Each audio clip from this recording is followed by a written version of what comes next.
Hey everybody, we are live with my man Kevin Garlington from Total Tennis Domination. He has done a lot of great stuff, both live and online, and he's been on my summits for many years now. Kevin's a tennis pro at Cedar Ridge Country Club in Oklahoma as well.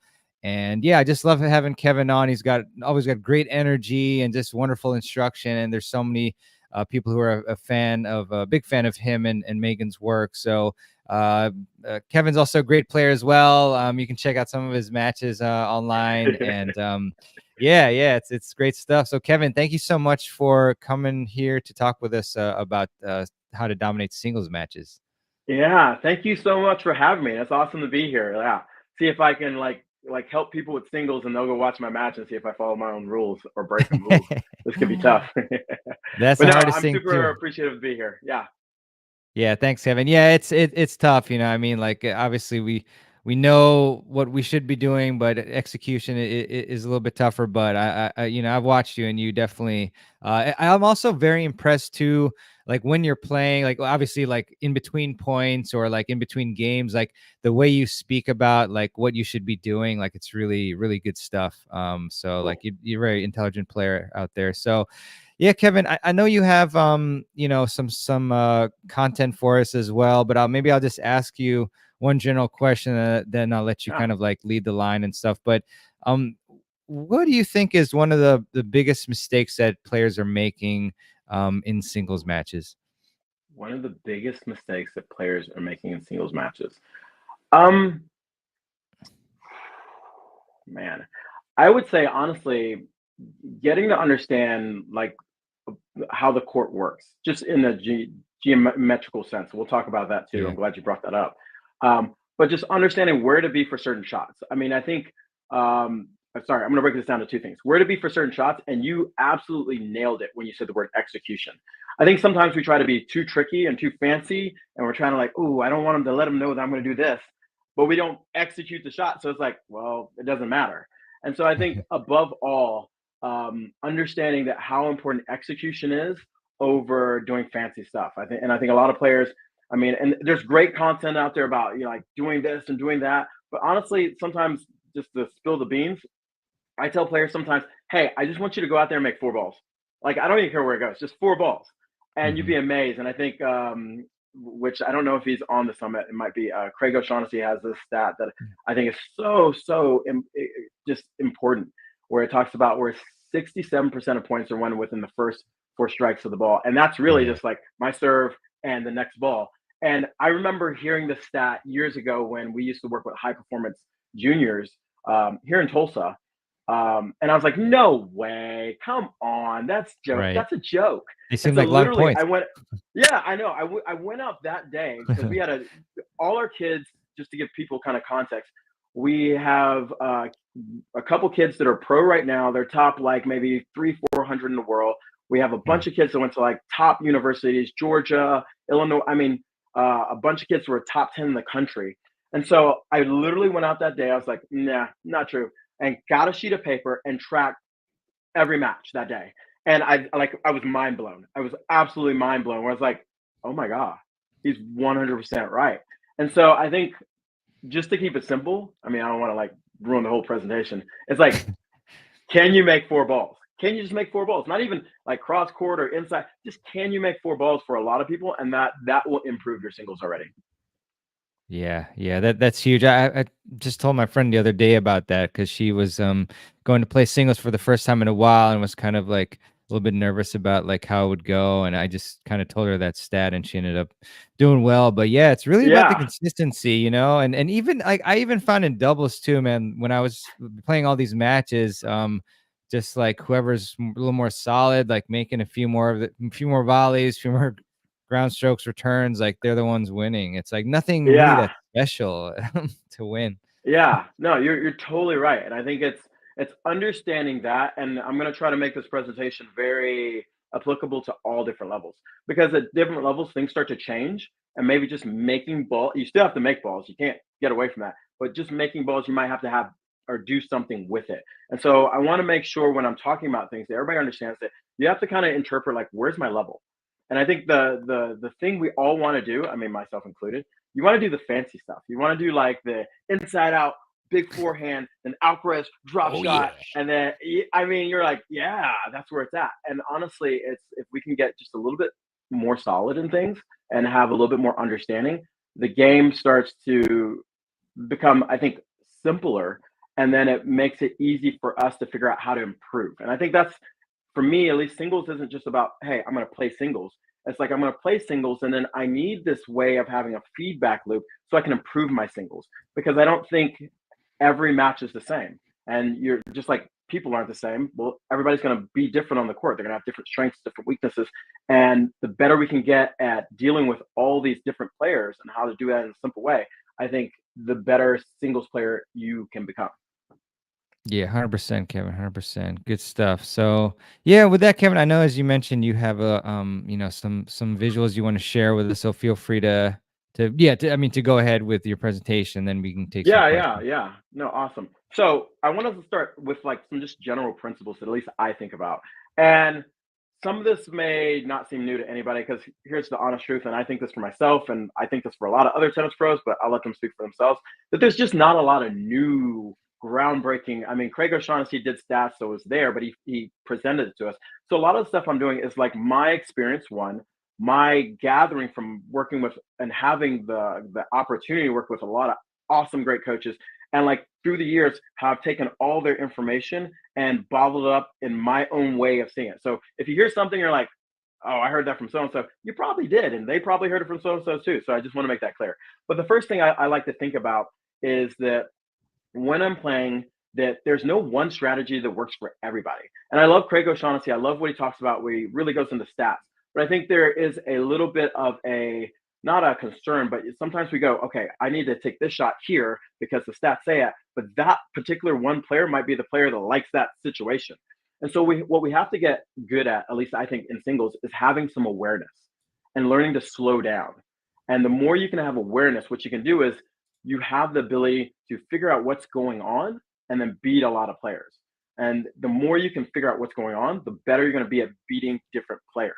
And so, like we just talked about consistency, and that's kind of the base level. I'm going to take us through that. But as you start progressing, it becomes like, how do you identify a person's weakness or a person's tendency or patterns that you can use to win that match? And it can be very different. And I think that's why when you, like, if you've ever played a tournament and playing tournaments myself and watching kids play tournaments, I look at every opponent you're going to play as a problem. And so what I mean by that is they're presenting problems to you, and you're trying to present and solve those problems and then present a problem to them. And so I heard Andre Agassi say this, and I think this is 100% true, is that, and this is personally why I absolutely love tennis, and it's just mind blowing, because you turn into a problem solver. You're always going, okay, this person's doing this to me. What do I got to do to them? Or how can I get this? Or how can I even move the whole chessboard over here so I don't have to deal with that problem? So I just want you to keep that in mind. And then with that, I want you to think about forcing, not hitting winners. So we're problem solving and forcing, not hitting winners. So many times we're trying to hit winners. And the reason I don't like thinking about hitting winners is because I can't control that. If I'm playing Roger Federer, Roger, if you're ever hearing this, let's hook up and play sometime. Let you beat up on me. But if I'm playing Roger Federer, I have zero control that if I go for a shot, that he goes over and goes, I can get that, and I can do this. And in my mind, I'm going, oh, shoot, I need to hit it bigger, which is going to lead to us or me making more mistakes. And so if you understand these kind of things, that you're problem solving and you're trying to force a player into mistakes, it puts you in a different position where you're trying to do or create a game plan that you can do consistently, and that it's not super hard for you to execute on. Okay, so I just want to start with that. And Mirban, if you have any questions or anything, or anybody's chiming in, let me know. But at any time. But I think about these two things constantly when I'm going to play. And so with that, I want to give kind of an overall framework. And I've got this kind of presentation into two different parts. The first part is going to be mainly kind of like standard, or not so standard, depending on where you are in your tennis, singles strategy. And I think that's great. And I think you can find it everywhere. But I think the second part is actually more important, because as much as we know single strategy, and we're all great players because you're watching like the summit, you're watching other coaches and everything, we all have all this information. But on the other side of singles is this mental part that is the big monster, because you can know what to do, but if you emotionally can't keep your cool, if you emotionally can't fight harder or figure out how to get yourself to overcome maybe some poor points that you played, which we're all going to do, then you will never put yourself in position to use the right strategy. And so the second part is about dealing with the mental side and how do we deal with that? Because if we look at the pros, they all know the right thing to do. They're at the top echelon of the game. They're not like, Yeah. I love this thing I heard with Andy Roddick in his new podcast, and he's talking about playing Nadal or playing somebody, and he's like, I've thought about hitting to their backhand. So if you're telling me I should just hit to their backhand, I've thought about that before. And so, these players are the best at their game. And so they've tried everything. What separates them on the singles court, it's what's going on up here. How do they deal with setbacks? How do they deal with when maybe Medvedev does something crazy and you got to keep your cool, or whatever player? And we all go through the same thing. So that's going to be the second half of my presentation, where I talk about some things you can focus on for singles to deal with the mental portion.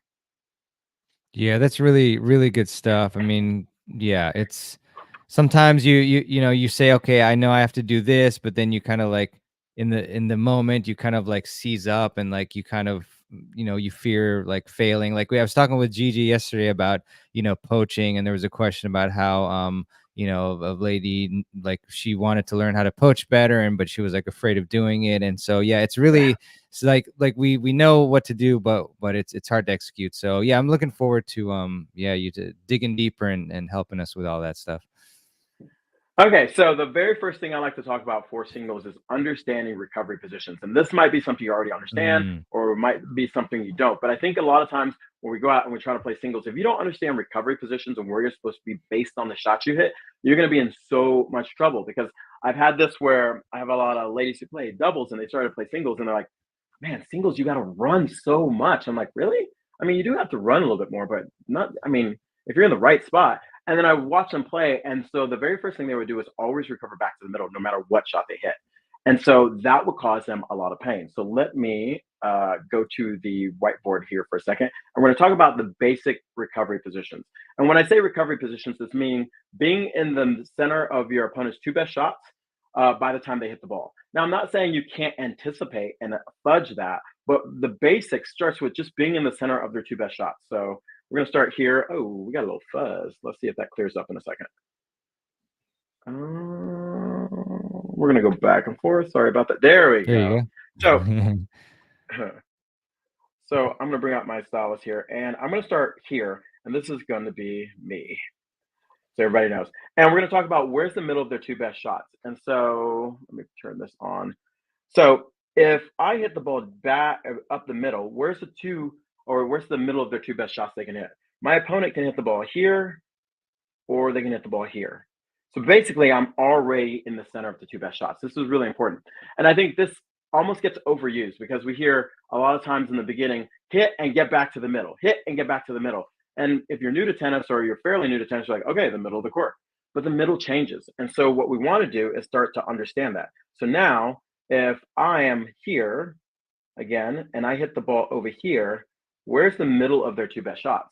Well, the best they can do is go down the line here using their forehand. But here's the tricky part. If they go cross court, they can actually have the ball make contact here and have it keep going off the court. Now that's pretty extreme. So we'll go about right there. So if you look at the distance now, this is no longer the center of the court. The center of the court just shifted over to probably about here. And so this is what a lot of my ladies were experiencing, is that they would hit across court and go back to the middle. And then when their opponent hits the ball over here, they'd have to take an extra 3 or 4 steps because they were in the wrong position. And so this is really crucial to understand to set you up to having a positive singles experience. Because if not, what you're going to be doing is running way more than you need to. So the next one is, and that works the exact same on the backhand, just to make sure we understand that. So if you had a backhand cross court, that you'd move over here a little bit. So the next one is, let's say I'm here and I hit a ball down the line. Where's the next two best shots?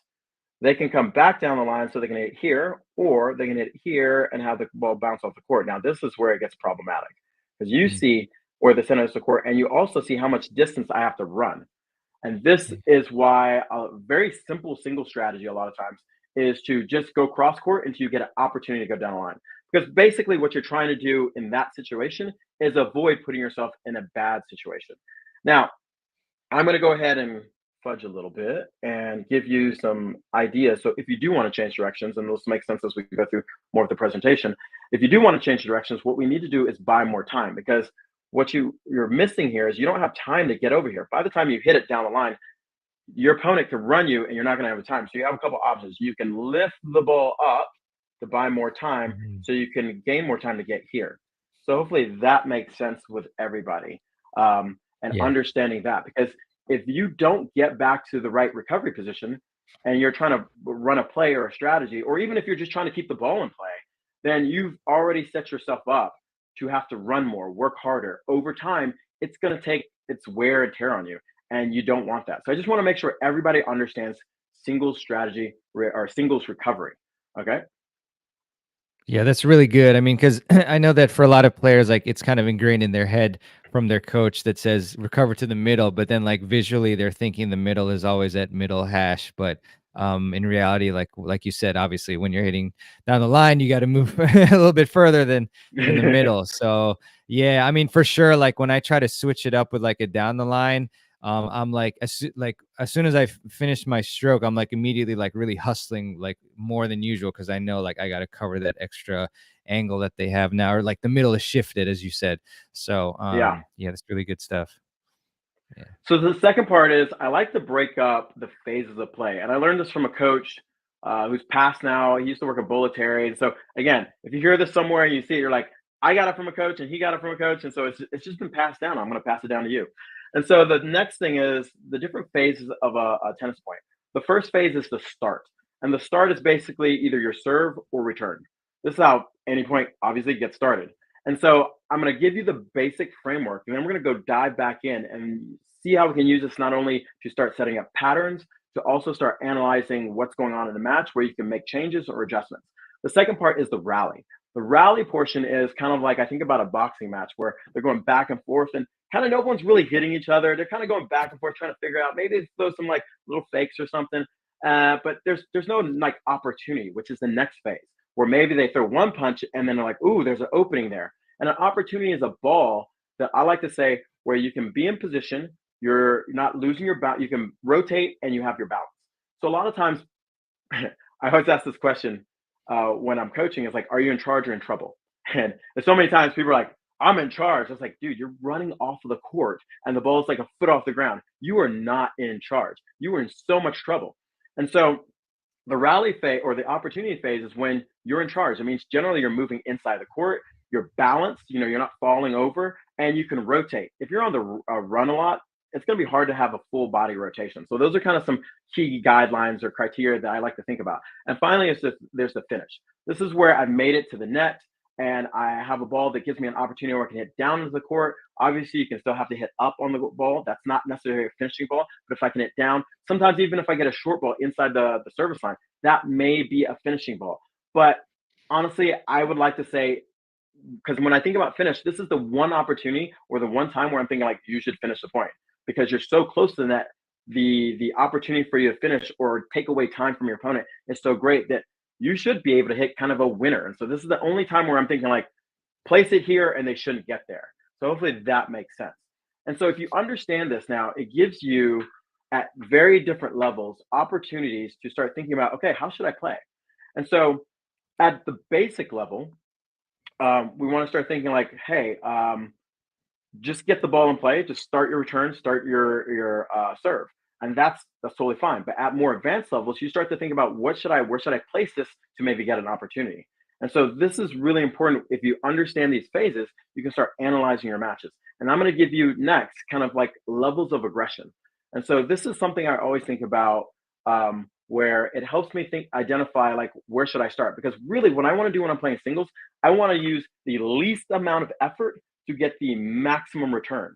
And I think so many players are trying to go out and like, man, I'm going to hit winners. I'm going to go for this big shot. And I'm like, dude, I'm just going to hit the ball in and see if they make it or miss it. And Yeah, they're like, true. really?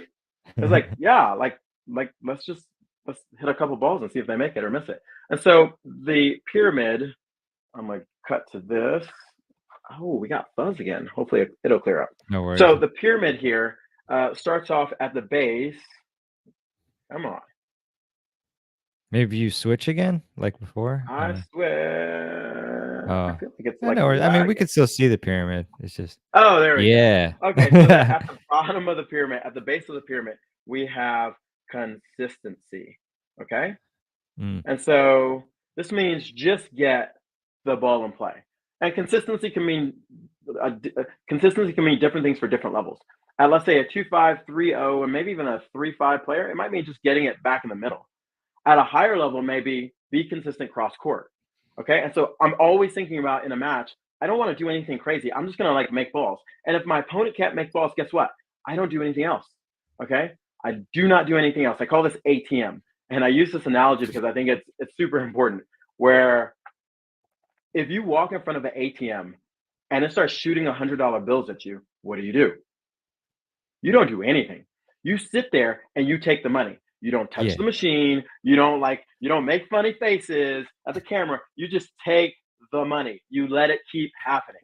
And so I feel like a lot of players are like anti ATM. They walk past the ATM and start shooting $100 bills, and they're like, you know what? I'm gonna press the button a couple times. And then Mm, it does something. You're like, oh shoot, well no, go back to the. And so you mess that up. And so we want to make sure we're thinking about the ATM. The next thing is we want to start thinking about their weakness. Okay, sorry for the handwriting, but we want to start mhm, identifying a weakness. And so a lot of things, or a lot of times when I first start off a match, I feed the ball right up the middle. And so when I feed the ball right up the middle, you're naturally going to make a choice, which is you're going to choose what you like. We're creatures of habit. No one goes, hey, I get a ball, I'm going to hit the shot I don't like. We're all going to go, oh yeah, I want to hit this. And so that also gives me a clue of like, hey, what should I start working? They probably like their forehand better, or they probably like their backhand better. After that, and there's more ways of mhm, identifying other weaknesses and other patterns through your warm up. But after mhm, that, then I start thinking about movement. How can I move the ball around? Because it gets harder to hit a ball when you have to move to it. Okay. If someone's running me back and forth, I'm going to probably miss a ball sooner than if they're just keeping me in one spot. Maybe I'm hitting cross courts. And then the final thing is time. This is where I start to run patterns to take away time. And so if we kind of connect these two things up with the four phases, if I start off playing a match, I might be consistent and I win a couple points. And then they're like making more balls. Then I start going, hey, their backhand's their weakness. So I start pinpointing my strength against their weakness, my forehand against their backhand. Yay, I'm winning some points. But then, man, they start making more balls. Okay, so maybe I serve out wide to their forehand. They mm, hit a ball in the middle of the court, and I use that to go to their backhand. Now I've incorporated consistency, weakness, and movement. And then finally, I might go, they're still getting that ball back on their backhand side. And so I might move forward and take time away and boom, take it out of the air when they're trying to play defense on that backhand on the run. And so you can now see how I'm starting to mhm, put these together. And then it also allows you to go back and identify what's going on in your match. Or when you're playing a match, are you losing the start, aka double faulting, or not getting the return back? So that becomes your first priority. It's like, what can I do? What are the options in my head that I know that I can start implementing to get a return or get a serve in? And we've all been there. And so the key is making sure if you understand each one of these phases, you start to either take some time, and we're going to talk about this later, take some time when you're not on the court and think about what are all the things I could do if let's say I was having a bad serving day, a bad returning day. I could add more spin to my serve. I could take some mhm, pace off. I could hit a second serve as a first serve. Oh, let's talk about returns. I could just block it back. I can move back. I could move back and hit tops and really high. And so you see now how we're trying to solve these problems. And then you go, hey, in the rally. And so, like we already talked about a couple little patterns. What are my favorite patterns in my rally? I personally love my forehand inside out. I use that a lot. And I use that to just keep hammering my opponent. And generally, I try to use that yeah, to their weakness. So it's kind of a combo. And so, what happens though if I'm playing somebody and they don't allow me to rally, aka if I'm playing Ian Westermann at Essential Tennis, he loves to serve and volley. So sure. he basically goes, I'm going to go from the start and go instantly to the opportunity and the finish by skipping the rally. And so then I have to think about, okay, if he's going to do that, what am I going to do? How am I going to have to adjust my returns to not give him the easiest opportunity because he's skipping the rally? And so it gives you ways of identifying, oh, shoot, this person's taking me out of the rally. Well, either I have to keep them in the rally longer or I got to figure out a way to make sure their opportunity is difficult. And so you can kind of see now how, like, each one of these, you can look from both sides. How can I implement this to hurt my opponent and think about the plays I like to do? And then how's my opponent implementing this to either take away my strength? And so when you do that, you start to figure out how to figure out a match. And again, I want to come back to the basics because now we're going high level of like, oh, we got to do all this stuff. All this doesn't work unless you're making balls. And so just Mm. like we talked about, we start thinking about all this like, ooh, we're going to do the Kevin's 4 phases and I'm missing balls, but I'm doing the phases, but then you're losing the match. And so you have to think about whenever, like when I go to the pyramid here, I make sure that I never leave the phase before. So if I'm going to attack the person's weakness, guess what? I got to take consistency with it.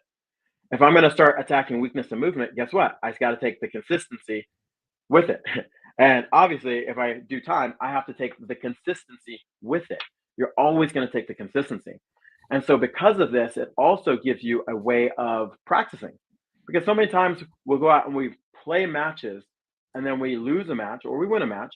And then we go, okay, you go back to a practice court and you do some random practice. You're like, I'm just going to play. Instead of going, hey, I just won this match, but you know what? That person gave me some trouble when they served and volleyed. So now I know, oh, I need to work on my returns and have more options. Or that person was really good at when I hit my inside out forehand, they went down the line with their backhand. So I either need to hit the ball heavier, maybe I might try a slice. So you start thinking about as you go through these phases and you win or lose matches, and like I said, we'll talk about it later, you analyze and you go, what should I practice now? And then you have this nice little feedback loop of like play, improve, or play, learn, practice, improve. And then each time you go out and you go, oh, I've solved that problem. And then if they're a really good player, they present a new problem. And then with each iteration, you become a better singles player because it's not just like I play. I think this is kind of the cycle for everybody. I play, I win or lose. That sucked. Let's go play again. Okay. Yeah.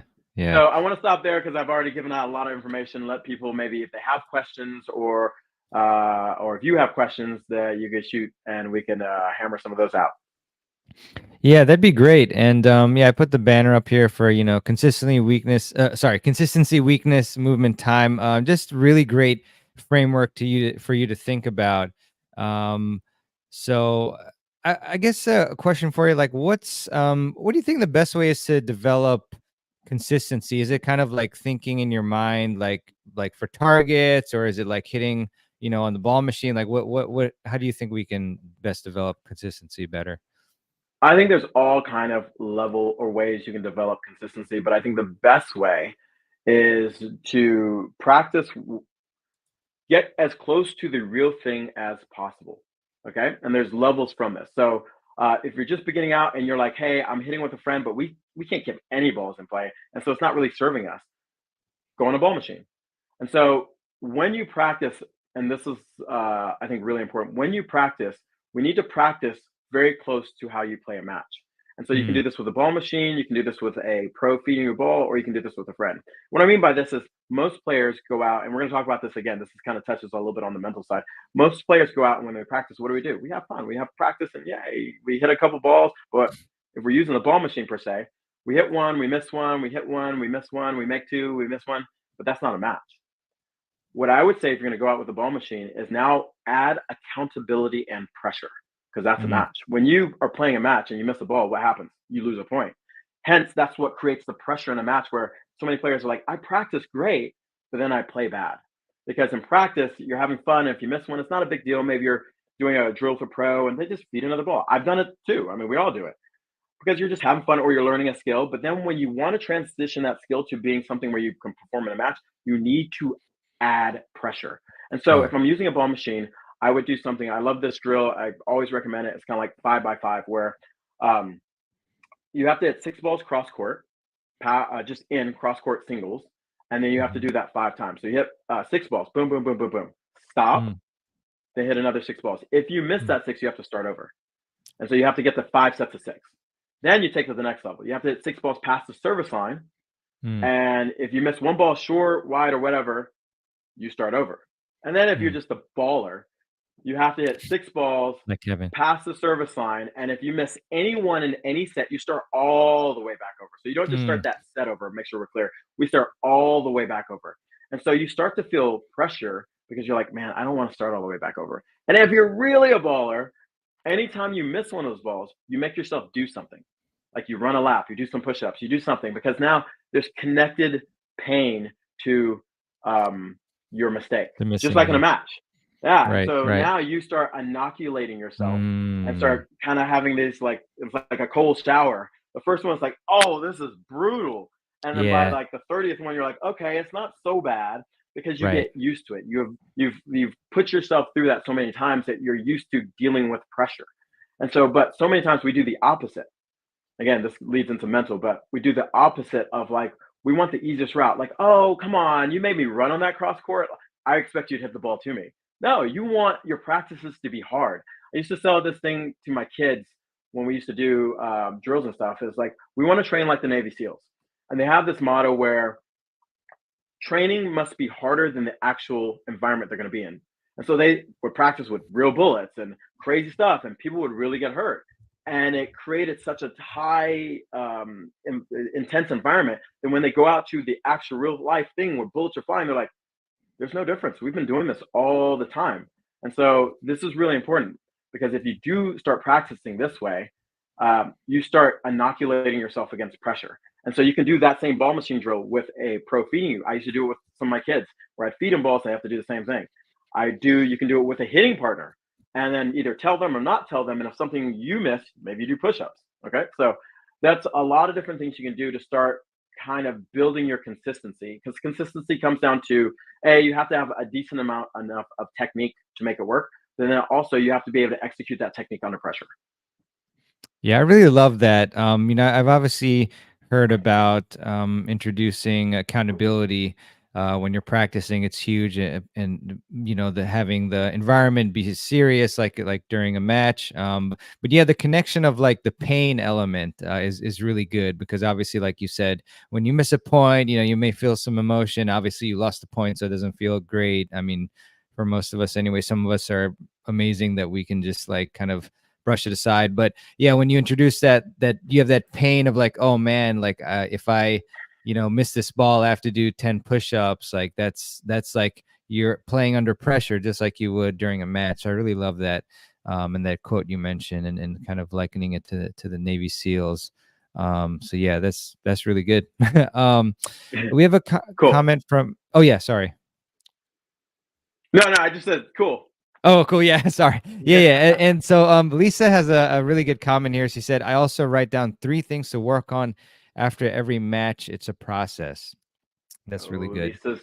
she's giving me a segue to the second half in a little bit. Good job, Lisa. Oh, Oh okay. yeah, she's on it. Okay. She's on it. I love it. Damn, damn. I guess okay, before we segue, I guess, related to this question, I was just wondering, maybe what's one thing that you wrote down or just, retained in your mind that you had to work on after a match? Like maybe it was one of these many matches on Real Tennis. Check that channel Oh out, of yeah. course. Yeah. Um, One for me, fitness. Um, Mm, that was one of my biggest issues, because if you haven't seen, I played a match on Real Tennis, and I played Scott, and then who else did I play after that? I played Mark. And so yeah. leading up to that, I hit a little bit, but I'm on the court a lot. And literally the last time I played a match was 5 years ago. And so um, going to that first match, I didn't really, and I was thinking, oh, we're going to be outdoors. That'll probably give me a little bit more time. So I probably won't have to work as hard, because I will be able to play my game a little bit better. And we played indoors, and I was like, ooh, and it's really fast. I didn't really Yeah. anticipate it being that fast.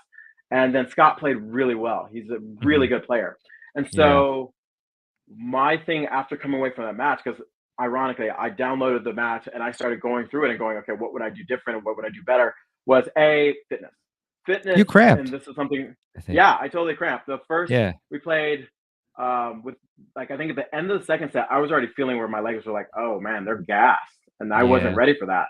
And then in the tie break in the third set, my toes were like done. And so, and then I had to play Mark the next day, and I was thinking like, this is gonna be an issue. And I squeaked out the first with Mark, but then in the second set, my legs were completely done. I literally tanked Mhm. the second set. I was like, strategically, I was like, Yeah. I can't sit out here and grind, because I'm gonna waste energy. And I was trying to store it for the tiebreak and see if I could kind of push through, and I couldn't. So for me, that would be the number one thing. Now, I'll go one deeper with so it's just not like fitness. Um, I would probably, this is a hard one because I felt like the environment was the challenging part about that, where it was just really fast courts, and I hadn't played indoors since I think we left Essential Tennis. Um, if I could, I would have improved my returns a lot. Mm, I didn't really catch on to my returns until late. I really felt like I never felt good on my returns during probably most of the match with Scott. Like there's just a ton of opportunities where I just could not find the timing with my returns. yeah. And then especially with Mark, I kind of got a little bit better, but it took almost like the end of the first where I started feeling a little bit better on returns. So I would say, hey, returns. And then so how I would go down and break that down is like, okay, um, having a partner go out and serve and me hit returns. And then even review technically, was I taking either too big of a swing? Was I standing too close? And start to tinker around with a lot of these things to see if I can improve it. And actually, I did do that after I started working on my return to figure out. And one thing I came up with was like, wow, I wasn't using my legs enough, which comes back down to the Mm. fitness. Getting low, having my legs be a stable base. And so literally these things I'm telling you, I go through if I'm playing a match and I downloaded it. I went through and watched it and I was like, man, I did miss a lot of returns, especially on my backhand side. Crucial points, I just didn't make them play. I didn't make balls. So kind of the same thing. Yeah, yeah, that's really good stuff. And yeah, yeah, definitely use of the legs. Gotta remember that all the time. Like when I get nervous, usually I try to remind myself because I start like not moving, and so I tell myself use your legs. Um, so we got a good question from Gabriella. Tips for kids starting to compete, 12 years old. How to coach them to read situations to apply proper single strategy. We're pretty young age to do that, but what do you think, Kevin? Yeah. I wasn't thinking about that at all at that age. For Strategy, kids, just yeah, I yeah. know, honestly, and it's super interesting working with kids. I think the biggest thing, like where I work with kids, is I try to give them visuals. I found that like the same thing, kind of I'm writing down and doing this. I would Mm, record a kid's match, mhm, and first of all, I will preference this: working with kids. When you work with a child, at least I think this is my experience, that you have to make sure that it's not that you're telling them what to do, but you're trying to help them get better through their own kind of like pulling in. And so a lot of times if a coach or a parent goes, okay, you need to sit down and watch this because this is blah, blah, blah, blah, blah, blah, blah. That doesn't work because the kid's already like, oh, so you're saying I'm a bad player and I didn't do this. Compared to, hey, I know you were really upset about losing that person. Hey, I this could maybe help you, and then you let them come in with it. So that's one little side note.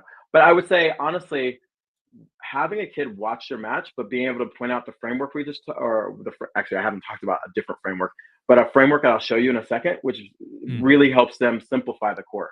And so actually we'll segue to that because that's actually Yeah, a sure. really good thing. So I'm going to come here. And so I have a court set up here, and this is what I use with a basic framework, and there's tons of different frameworks out there. I just like this one.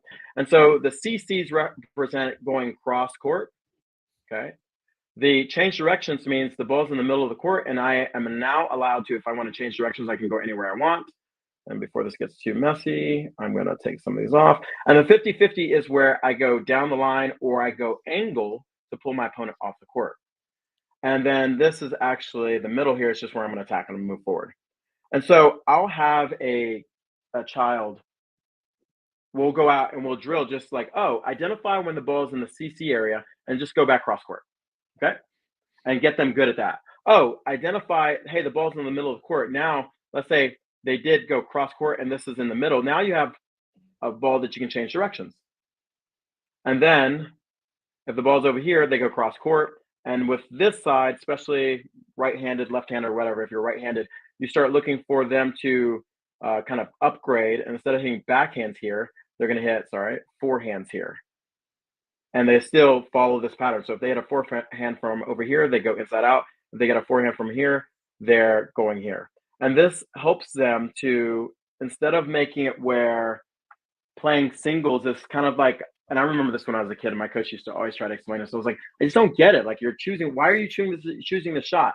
But when you can, I think, visualize it and show them the reasons being, because then I would also start showing them the recovery positions on top of that. And they're like, oh, you mean I run less if I go cross court in this position? Yeah. Oh, I don't have to work as hard. Oh, you can Uh, control the middle of the court. Oh, this is the right.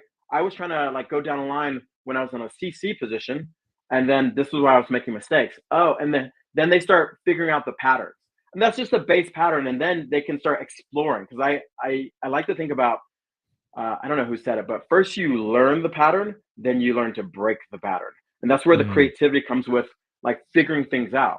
You have to have something to start with to then go break it because there's still within this. There's a lot of different nuances that you could do, but I think that's definitely something I use for adults and kids, and I find that that helps them so much better because they can visualize it, they can see it instead of being on court and go cross court. Like why? Why is that a cross court ball versus a 50-50 ball? right. Right, right. Yeah, that's really good. And again, just like you talk about being smart, I just want to reiterate, like, let's say if you're really tired, like it's not a good idea to hit down the line too much because like either you're gonna hit it, and then you're gonna have to run, or you're gonna feel like, oh man, I have pressure to like make a winner, right? Because if you don't make a Yep. winner, then you're running. So like Yeah. that's a great point there. If you're fatiguing, you don't want to hit down the line that much. Yeah, yeah. Good stuff, man. Good stuff. Well, yeah, I Good. really encourage you all to ask us some questions. Don't be shy. I know we have quite a few people on, so ask us your questions before Kevin has to go. I know he has a really busy day here. What Or is even maybe ask what about. I would go ahead. Go ahead. Yeah. Sorry. No, you go ahead. You go ahead. No, I was gonna say, and another thing I think because sometimes singles is still like there's so many things going on. Maybe even ask a question about like you played a player and you didn't know what to do because I get that a lot. Hmm. Where it's like we're talking about the structure of things, but then ask questions about potentially like, hey, I played this type of player and they did this. Hey, maybe they're a pusher and they did this. How would this work within the framework of what you show me, of what you've talked about? So I think that's sometimes easier to ask a question about your own personal experiences sometimes than just like maybe just singles in general. So Yeah, that's a great idea. So y'all should definitely ask that before Kevin has to go. But I guess I'll be selfish and ask my question about do it. that I encounter. So I guess in singles matches, I'm very similar to you, Kevin. I just like to hit a lot of inside outs to break down the opponent's backhand because that's usually the weaker shot and get a short ball and then go from there. But sometimes you encounter these even more skillful players who are really able to exploit the backhand. That maybe they smartly go to the forehand a couple times to open the backhand up, and then they're hitting to the backhand hard, or maybe they're even like slicing the ball really low to your backhand. So, what types of strategies do you like to employ against these players to try to get back to the forehand rally and like be more successful against them? So let me just make sure I'm hearing you right. Let's say you like hitting Mhm. inside out forehands, but they're doing a good job of keeping the ball in your backhand, maybe even slicing, preventing you to Yeah, get around to that forehand. yeah, So right there, then you have to ask the question, how comfortable do you feel changing directions on your backhand? Because, and this yep. again, this is different situations and how we could look at this. If you feel comfortable changing directions on your backhand, and a lot of times, let me see if I can bring up one of the things really quick. We'll Sure. go here. If you feel comfortable, Oh, do you mind switching back and forth again once, Kevin, yeah, just so the blurry thing there goes. we go. Yeah, perfect. So let's say, get my pen going. Let's say they're hitting balls and they're not, and this is you, and you can't hit your inside out forehand. Then I would Right. say, how comfortable are you switching directions on your backhand side? And when I say switch directions, it Mhm. doesn't mean you actually want to go up the line here. A lot of times on the backhand, a great switch is to come here. Because if I go down the line on my backhand here, I just also created more angle for them to work with and run me on Right. the next ball. But if I take my ball and travel this path, I've actually shut down a lot of the angle. And then I put more pressure that if they want to come back to my backhand, they now have to take a risk because they're closer to the single sideline.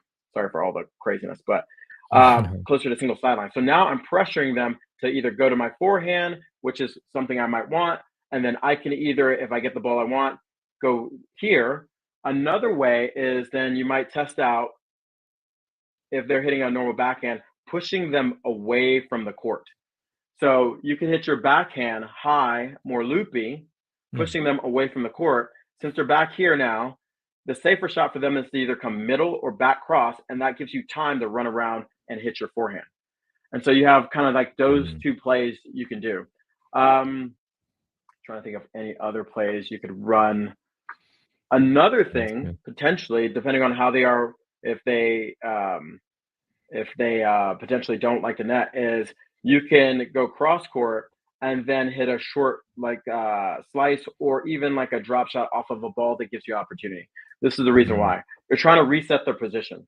So if they're back here and they start thinking you're going to drop it short, they'll readjust their position shorter, and then maybe that might disrupt them so they don't get the chance to hit the backhand as well as they want, and then you can come run around. So there's a bunch of different things, and it's just taking account for what what shots do they hit? Like, are they good at hitting the slice? Maybe you might have to change directions with the slice to get them out of that mode and think about two shots ahead. So if I change directions with that slice, go down the line with margin, they may take it cross court, and then I can start rebuilding to get back to their forehand. love it, love it. Thank you so much for this really good ones. I'm going to rewind and make sure I implement those. Thanks, Kevin. Let me know. For sure, I will. I will. Let's see. Got some nice questions coming in here. Thanks, folks. For someone with some age and less fitness, what do you think is the ideal strategy to take on someone more fit? Ooh, that's Mm, just tough. I'm not gonna lie. That's just tough. I've recently experienced that. Um, So I think one thing you have to do is figure out what you do best, and then you have to figure out how to make sure the points don't last too long. And also, depending on sorry, I'm trying to read the question. Someone oh, no age. worries. Okay, so your weakness right now is you don't want the match to be extended. Okay, and so you have to figure out how to make the points shorter. So that means you either need to force and move forward at every opportunity, um, and make the points where they always feel like they have to come up with something. You can bring them to net, and then you can pass them. And so you can see how all these things are kind of like taking the rally and either making it more compact, or like serving and volleying, just get it, don't go through the rally. But you definitely want to start doing your best to either chip and charge, serve and volley, hit a first ball, a serve +1, and then come in, because all those plays are going to shrink the length of the rally as much as possible. Because it's just tough, because they know that if they can keep you out there, at some point you're going to get fatigued, which means you're going to slow down, you're going to make more errors. So you have to really kind of have a compact, intense strategy to make sure you're constantly putting pressure for them to come up with stuff and create situations where they have to, or they create more mistakes. Yeah, yeah, good stuff. Thanks, Kevin. Great question, Yeah, P2. Charlie, this is great stuff, Kevin and Maribon. Thank you. Tennis awesome. journaling and working on a specific focus during matches helps a lot. What do you think of players having a cheat sheet handy for self-coaching? 100%. Again, we're going to talk about a little bit more in depth, but I'll just go through it a little bit right now. One thing I think that's really important is learning to analyze your matches. And so when we go through that like feedback loop I talked about before, one part of that feedback is writing stuff down. What problem did player A give me? What solution I either figure out or not figure out? And then with that, instead of just kind of going, what solution, write down 3 or 4 different solutions that you would maybe potentially use in the next match. What this does is starts training your mind to go, okay, this is the problem. You identify the problem playing someone else, and you have like a filing cabinet of different things you can go. And that's where experienced players tend to just win more, because they've seen it. It's like if I play somebody who's played for a long time, they're like, yeah, I've seen this play. I know what to do. And so inexperienced players, they don't have this big filing cabinet of going, here's the solution to this, or here's the different things I can try. And so by writing it down, you have a cheat sheet where you're on a changeover to go, okay, look, they're doing this to me. Oh, shoot, I didn't even think about that. This is something I can use. And then if you do that enough, after a while, it becomes something that you've trained inside your mind, and you can identify it, pick it out much quicker. But until then, writing it down is so important, because then sometimes we're getting so caught up in the match, we need like a third party, aka a sheet of paper, to go like, oh yeah, I totally forgot this strategy I can use. So I 100% think journaling, writing stuff down is so important, because it helps you identify things and helps you know what to move to next. Yeah, that's really good, Kevin. You randomly made me remember of when I was a junior, and I think the 16s. I played a national tournament in somewhere in Texas, and I remember the kid I was playing against actually had a cheat sheet, and I Yeah. think I was like, yeah, I was really surprised, and I was wondering like, is this even legal? But I mean, it obviously was. But yeah, he beat me. Anyways, but it was good. Kudos to the kid. But yeah, we got some nice comments and more questions too. Ian Westermann, KG legend, Oh, what's going on, the Ian? man, the man. Awesome. Yeah, we were just texting on we're doing a live stream tomorrow on the one-handed backhand. So we're gonna try to get that sorted. Yeah. Yes, sir. Awesome. And then Pete says, "Oh, Ian, hope you and the team are well. Got to run, but thanks for the content." And Artie says, "Excellent presentation, learning a lot. Thanks." Pete says, Awesome. "Aggression to shorten points. Love it. Thank you guys, Kevin. You're awesome, man. Longtime viewer." So yeah, Awesome. Kevin, I know you Thank you. gotta. Yeah, appreciate it, Pete tube. So yeah, Kevin, I know you gotta go soon. So just let me know when you do. We have a Okay. couple questions. Okay, yeah. So, but Stellanera. Oh, I like that name. Thanks, Kevin, for your advice and info. Great points on how the middle of the court changes most of the time, depending on where your opponent hits it back to you. Yeah. Good stuff. Good stuff. Yeah, glad you like that one. Really good one. Gabriela, when to use swing volleys smarter. We see it a lot on the pro tour now to gain time. One of the elements you mentioned, Kevin. How can we use it better as a strategy in our level? Hmm. Wonder what level you're, Well, Gabriela, but go ahead. Yeah. yeah, no, I don't know what the level is, but I think swing volley is, I would put that into the opportunity portion of what we were talking about. And so you've rallied, you see a short ball, you're taking out, and that's the swing volley. And so that's the thing you're looking for. First of all, I back up a second and go, what shots can I hit to maybe potentially give me the opportunity? And I would say when I think about swing volley, it's just a tool I'm going to use. And so it's not per se a strategy in my mind. Maybe another coach has a different opinion of it. It's not a strategy, but it's a tool. And so when I when I'm rallying and I get the opportunity, my brain's going, okay, what tool should I use to hit the shot that's going to give me either the best opportunity or put me in a position to finish? Generally, a swinging volley is where you're moving forward, the ball's a little high, but not super high, and you can move through it. Versus if it's lower, you can hit a volley. And so that's the criteria I would look at. So like, hey, where am I in the court? Is it shoulder high by the time I get there and I can move through it and hit a swinging volley? Great, because the swinging volley allows you to hit the ball higher, meaning you have more access to the court when you compared to maybe a volley that might be more below the shoulders or lower. Love it. Love it. Thanks, Kevin. Let's steam through these if we can. How important is analyzing your statistics before and possibly during a match from Johan? I think it is important. I think I keep a general in my mind. I keep a general journal. Like, oh, I missed this shot. I made that shot. I missed this shot. Um, I think it's really important because I tell a lot of players play reality, not what you think is going to happen. So a lot of times, what we Mm, do is like we'll be doing a strategy, and you're like, I think they're going to like change it or do something different, and then you do something different, but it's all in your mind. Or and I guess that kind of might be doubles, but it still happens as singles a lot. Where it's like you have to know reality, meaning if I'm going to their backhand and they're giving me points, don't change and go to their forehand because you think they're going to do something different. Keep going. And so I think understanding that can help you also identify what's working and what's not working. That's the biggest thing. You're always trying to figure out what's working, do more of it, what's not working, do less of it. love it. Love it. And then let's take this last one from Eric. What's the best strategy when playing up a level, like 3-5 playing a 4-0? All guns blazing, winners every time. What are we thinking, Kevin? Oh no, not all guns blazing. I think when you're playing up, you got to understand that you're playing someone who probably has seen a little bit more and can deal with probably whatever you think is the gun blazing thing. And the other thing, when you think guns blazing, you now just jumped your risk level and tolerance up Mm, where it's just harder. yeah. It's just harder. And so you're going to still apply the same things. The thing I would say when you're playing a better player is to get in the mindset of that I'm going to make them beat me, but I'm not going to lose the match. And this is like, I think, a crucial distinction. When I Yeah. play, I'm okay with losing. Sorry, I'm okay with someone beating me, meaning Right. that Right. Right. I hit shots, I'm on the run, I make them play, they finish the point, yay, hey, bravo, you played too good today. I'm not okay when I make too many mistakes that I take away their opportunity from beating me.